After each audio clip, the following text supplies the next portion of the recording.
In today's video, I'll show you how you can share an Instagram post to your Instagram story. So here's what you need to do.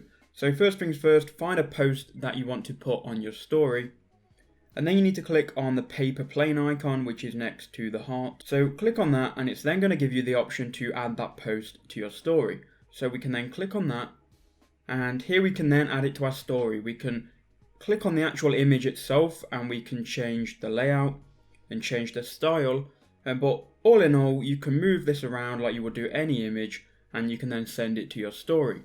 Now, if for some reason you don't get this button here to add it to your story, what you can do is you can click on the link in the description and I'll send you to a video which shows you how you can fix this. For some reason, some of the older Instagram accounts don't have access to this feature, but there is a fix, and if you click on the link in the description below, that video will show you how you can fix it. So cheers for watching guys, please do leave a like, subscribe, and I'll see you all in the next one.